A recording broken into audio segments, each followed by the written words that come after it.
तो इस वक्त कोरल ड्रा हमारे सामने स्क्रीन पे उसके ओपन है और ये मेन इंटरफेस है उसका।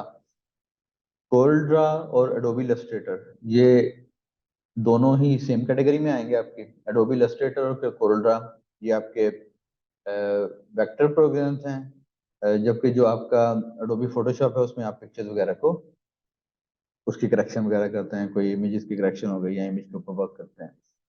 तो ये इंटरफेस है आपका। सबसे पहले यहाँ पे आपको नजर आ रहा है ये प्लस सॉरी न्यू का साइन। यहाँ से आपका फाइल कोई भी न्यू ओपन होगी, या अगर आप फाइल मेन्यू में चले जाएं और कंट्रोल एन करें तो यहाँ से भी न्यू फाइल आपकी ओपन हो जाती है।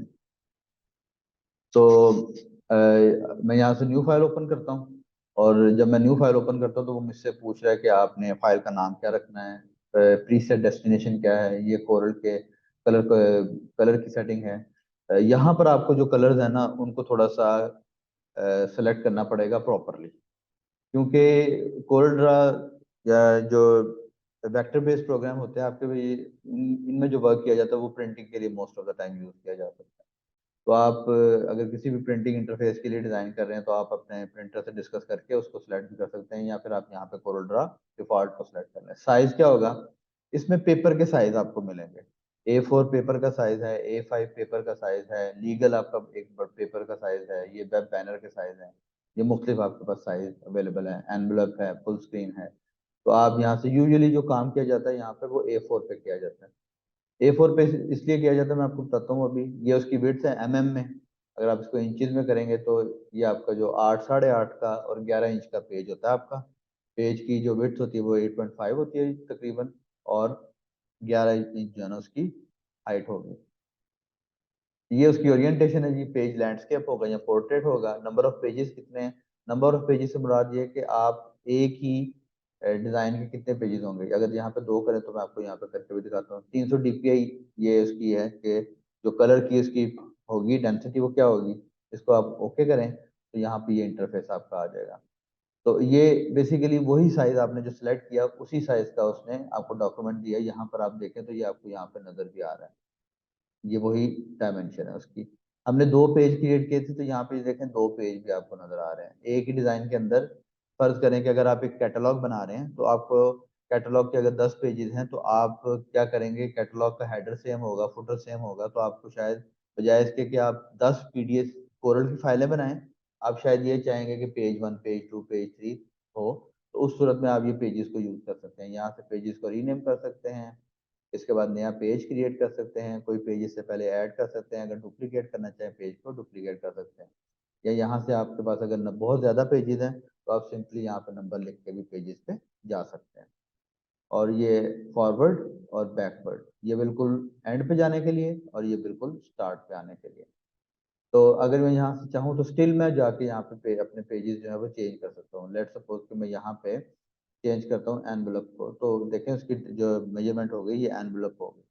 तो आप यहाँ से इसको डायमेंशन को चेंज कर सकते हैं, लेकिन हमारे पास एरिया बहुत बड़ा होता है। हम चाहें तो हम कहीं पे भी डिज़ाइन कर लें। ये जो एरिया है वो समझने का आपका ये प्रिंटेबल एरिया। आप अगर चाहें तो आप एक शेप यहाँ पे भी डिज़ाइन कर सकते हैं उसको, उससे कोई प्रॉब्लम नहीं होगी। ठीक है। तो अगर आप प्रिंट के लिए डिज़ाइन कर रहे हैं तो रिकमेंड यही किया किया जाता है कि आप जो है वो जो मेजरमेंट है उसकी उसी के ऊपर आए। तो यहाँ पे ये देखें मैंने इसको जूम आउट किया तो इसका जो जूम का है जैसे ही मैंने यहाँ से लिया जूम टूल के ऊपर क्लिक किया तो शॉर्टकट इसका इसका भी जेड है। आपके पास ऑप्शन यहाँ पर भी अवेलेबल हैं। आप या तो माउस व्हील यूज करें, तो माउस व्हील यूज करके भी आप इसको जूम इन कर सकते हैं, या आप माउस व्हील को अगर नीचे की तरफ करें तो ये जूम आउट कर सकते हैं। ये मैक्सिमम जूम आउट है।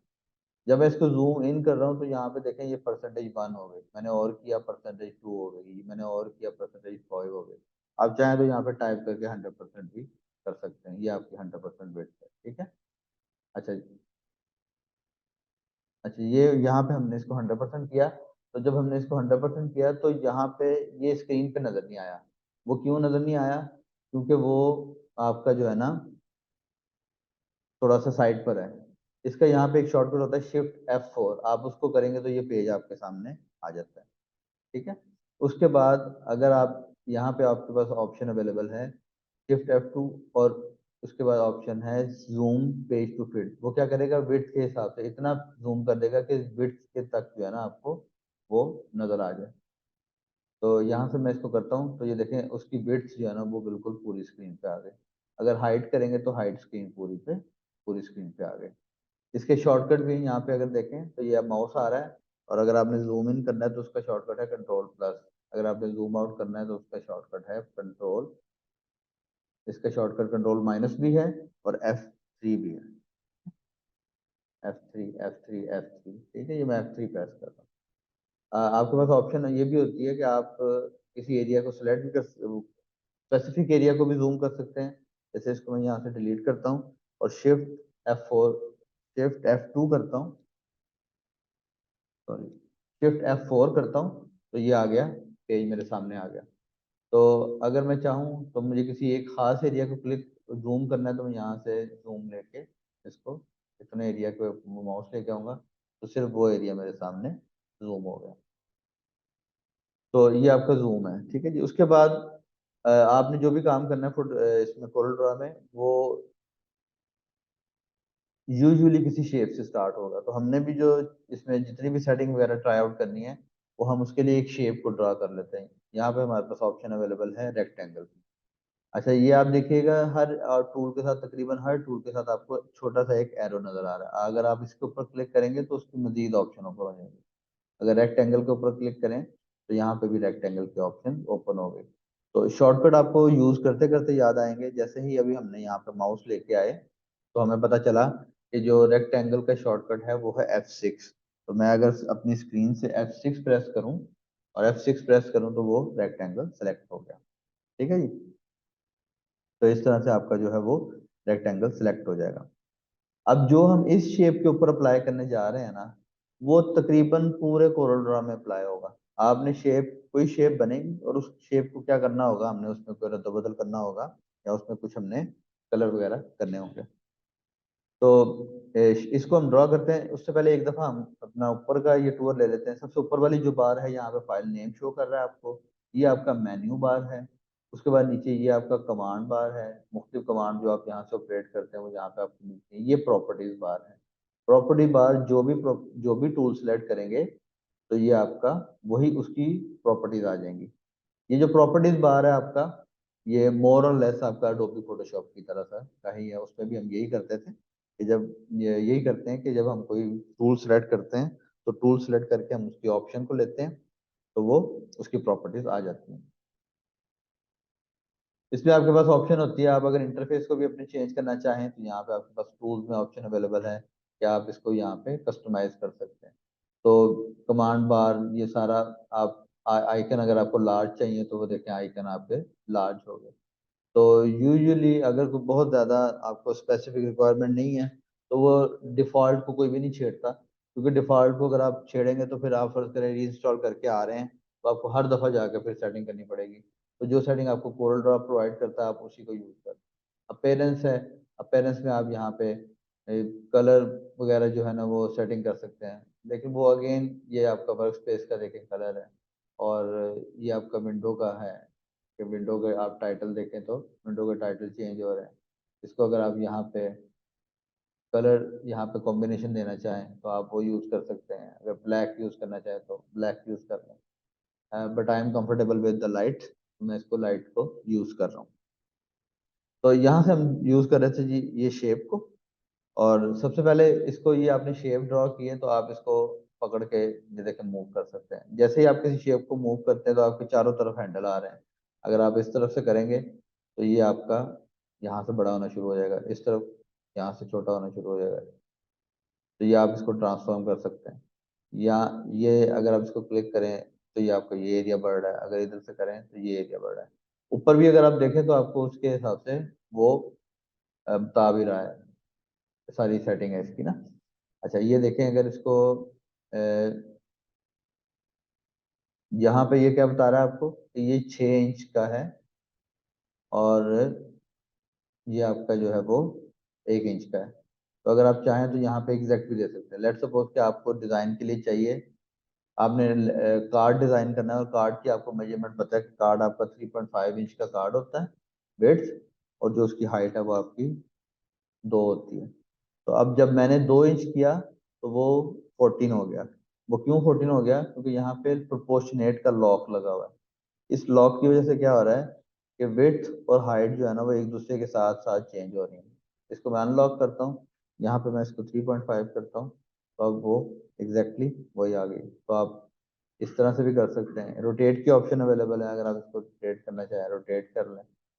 फ्लिप की ऑप्शन अवेलेबल है, फ्लिप की ऑप्शन आपको ऐसे ज़्यादा बेहतर क्लियर नज़र आएगी। यहाँ से मैं कलर देता हूँ, इसको मैं कर रहा हूँ तो ये देखें ये फ्लिप हो रहा है आपका। ठीक है, उसके बाद ये कॉर्नर की सेटिंग है। आप इसको कॉर्नर देना चाह रहे हैं तो ये आप यहाँ से कॉर्नर की राउंडनेस सेलेक्ट कर सकते हैं और आप यहाँ से कॉर्नर्स को राउंड कर सकते हैं। और ये जो आपने सेटिंग अप्लाई की, इसमें भी लॉक लगा हुआ है। अगर आप इस लॉक को भी खत्म कर दें तो आप फर्ज करें, आप कहते हैं कि इसको 5 करनी है और इसको भी 5 करनी है, बाकी 2 जो है ना वो आपकी 10 रहे। ठीक है, आप इसको भी कर सकते हैं। अभी आप लाइन देखें तो ये जो लाइन है ना, आपकी लाइन आपकी यहाँ पर है 0.2 mm की। इसको आप क्लिक करें तो लाइन भी आप मोटी कर सकते हैं। 4 mm की लाइन आप करेंगे तो वो आपकी इस तरह से स्क्रीन पे आएगी। ठीक है जी, ये लाइन की सेटिंग आ गई आपकी। ये टेक्स्ट के साथ रैपिंग का स्टाइल है कि अगर इसके साथ टेक्स्ट होगा तो वो कैसे जो है ना इमेज सेट होगा, वो हम आगे जब टेक्स्ट यूज करेंगे तब देखते हैं। तो अब ये दोबारा इसको कंट्रोल F2 कंट्रोल F4 करते हैं हम, शिफ्ट F4 करते हैं ताकि ये स्क्रीन पे आ जाए। अब ये शेप हमारे सामने यहाँ पे सेलेक्टेड है। अच्छा, ये इसमें आपके पास ये जो कॉर्नर की है ना सेटिंग, वो भी अवेलेबल है कि आप कॉर्नर उसको किस तरह का चाह रहे हैं। इस सूरत में मैं इसको डिलीट करता हूँ। डिलीट करने के लिए मैं सिलेक्ट करके डिलीट कर रहा हूँ, या फिर यहाँ से मैं डिलीट करके राइट क्लिक करके डिलीट कर सकते हैं। यहाँ से मैंने दोबारा शेप दी, इसको क्लिक किया, इसको मैंने यहाँ से कलर दिया। अब मैं ये वाले कॉर्नर सेलेक्ट कर लेता हूँ और मैं कहता हूँ मुझे 10 ही अप्लाई करना है। तो अब आप देखें उसने क्या किया, उस तरफ से 10 कर दिया। क्योंकि लॉक नहीं लगा हुआ था इसलिए जो है ना वो चारों तरफ से नहीं होगा। इसको अगर मैं यहाँ पे 3 करूँ, मैं यहाँ से अंडू करता हूँ कंट्रोल Z, और उसके बाद मैं यहाँ पे लॉक लगा देता हूँ। लॉक लगा के यहाँ पे मैं 3 लगाता हूँ, तो ये देखें तीनों साइडों से अंदर की तरफ जो है ना वो कॉर्नर हो गए। अंडू करें, अब ये सिलेक्ट करें आप, और अगर अब आप इसको जो है ना वो 3 दें तो अब वो उसके जो कॉर्नर हैं और तरह से आपके चार्म फेरेट कॉर्नर आपके होंगे। ठीक, तो ये सेटिंग आपकी यहाँ पर भी आ जाएगी। जब आप देखें सेम वही सेटिंग आपकी अवेलेबल है, सिर्फ इसमें शेप का यहाँ पे फर्क अवेलेबल है। तो हमने देखा कि हम इसको क्या कर सकते हैं, ये शेप जो हमारे सामने थी इसको अनडू कर लेते हैं। अनडू करके ये वापस आ गए। तो ये ये क्या हो गया, ये ट्रांसफॉर्म हो गया आपका, कि यहाँ से आप हाइट बड़ी कर लें, विड्थ बड़ी कर लें, या फिर आप इसको जो भी करना चाहें तो आप इसको कर लें। अच्छा, अच्छा, अब आप ये देखें कि मैंने इसको यहाँ पे शिफ्ट दबाया है। ट्रांसफॉर्म से पहले मैं कोना सेलेक्ट कर रहा हूँ, तो यहाँ पर क्या है, सीधी लाइन है। कर्सर देखें, सीधी लाइन है, यानी कि इसका मतलब है कि ये ऊपर की तरफ करेगा या नीचे की तरफ करेगा। अगर यहाँ से देखूं तो ये वाली लाइन तिरछी थी और ये वाली लाइन स्ट्रेट है, यानी कि ये बस इस इन डायरेक्शन में करेगा, और ये जो है ये बस इस डायरेक्शन में करेगा। ठीक है, अगर मैं यहाँ से शिफ्ट दबा के इस कोने को पकड़ूं तो ये चारों तरफ से करेगा। ठीक है जी, तो ये आपका ट्रांसफॉर्म है। अब इसके ऊपर जब आप क्लिक करते हैं, एक पहली दफा क्लिक करेंगे तो ये पिक टूल से जब करेंगे तो ये ट्रांसफॉर्म आ जाएगा। जब इसको दूसरी दफा क्लिक करेंगे तो ये जो हैंडल्स है ना इसके वो चेंज हो जाएंगे। अब ये जो हैंडल्स हैं ये क्या कर रहे हैं, ये आपको रोटेशन की ऑप्शन दे रहे हैं। इस तरफ रोटेट, इस तरफ रोटेट, या कहीं से भी रोटेट अगर आपने करना हो तो वो कर। और उसके साथ साथ यहाँ पर आपके पास एक ऑप्शन अवेलेबल है कि आप सेंटर पॉइंट चेंज कर लें। आप कहते हैं कि रोटेशन में ये पॉइंट फिक्स रहे और बाकी जो है ना वो चेंज होता रहे, तो ये आपका रोटेशन का आ गया। ठीक है जी।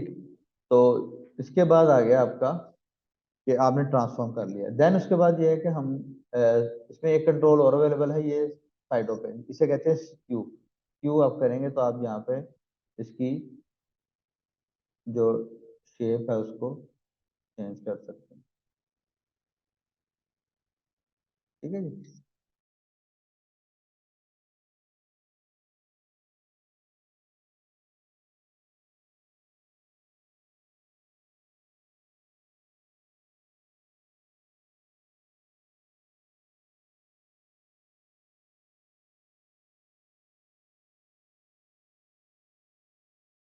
तो ये हमने यहाँ पे शेप को देख लिया जी। इसके बाद यहाँ पे हमारे पास ऑप्शन अवेलेबल है कि हम इसको फिल भी कर सकते हैं। फिल करने के लिए भी आपने जिसको फिल करना है आपने उसको पहले सिलेक्ट करना है।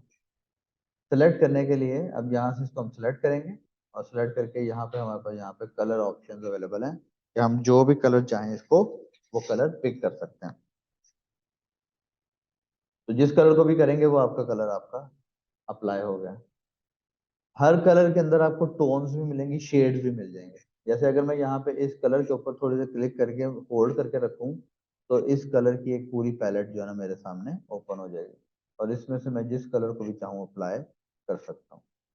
तो बार बार मुझे इसी तरह से इसको ओपन करके ना करना पड़े, उसके लिए ये जो कलर है ये यहाँ पर भी आ गया।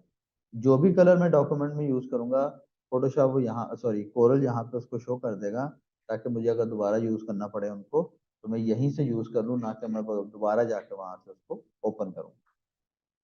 अच्छा, यहाँ पर आप देख रहे हैं कि ये जो ऑब्जेक्ट है इसकी आउटलाइन भी है। तो अगर आप कोई ऐसी सिचुएशन हो जिसमें आपने आउटलाइन को भी कलर देना है तो आप पहले ऑब्जेक्ट को सिलेक्ट करेंगे और आप उसके बाद यहाँ पे कलर पे जाके राइट क्लिक करेंगे तो क्या होगा, आउटलाइन के ऊपर कलर अप्लाई हो जाएगा। तो इस तरह से आप क्या कर सकते हैं, फिल कर सकते हैं। रोटेट हो गया, फिल हो गया। उसके बाद यहाँ पर हमारे पास ऑप्शन अवेलेबल है कॉपी पेस्ट। अगर आपने किसी ऑब्जेक्ट को कॉपी करना है या पेस्ट करना है तो आप क्या कर सकते हैं कि इसको सिलेक्ट करें और नम पैड से अगर आप सिर्फ प्लस को प्रेस करेंगे तो यहाँ पे ये इसकी कॉपी भी हो जाएगी और डुप्लीकेट भी हो जाएगी। तो इससे कर लिया, या तो प्लस करके आप इसको डुप्लीकेट कर सकते हैं या फिर आपके पास ऑप्शन एक अवेलेबल है कि आप इसको यहाँ से पकड़ें, पकड़ के जहां पर आप इसको लेके जाना चाह रहे हैं और डुप्लीकेट करना चाह रहे हैं वहां पर लेके जाएं और अपने माउस से राइट क्लिक कर दें तो आपका ये डुप्लीकेट हो जाएगा। ठीक है जी। उसके बाद यहाँ पर ये हमारा सिलेक्शन का था।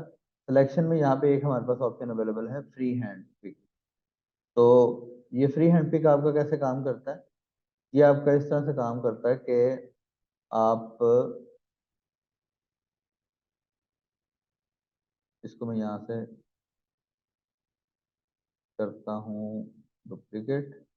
तो अगर अभी मैं इसको यहाँ पे पिक टूल लूँ ना तो मैं जब सेलेक्ट कर रहा हूँ तो इस एरिया के अंदर अंदर जितने ऑब्जेक्ट आएंगे ना वो सिलेक्ट हो जाएंगे।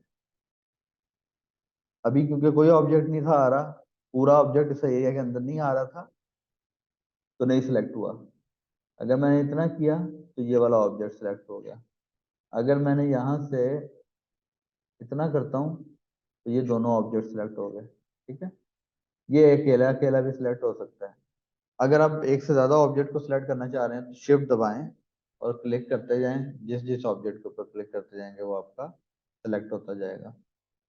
तो ये जो फ्री पिक है ना, ये आपका क्या करता है, ये देखें इसमें आपके पास ऑप्शन अवेलेबल है कि आप अगर कोई एरिया बना लें स्पेसिफिक तो वो उस सिर्फ उस एरिया को सिलेक्ट करता है।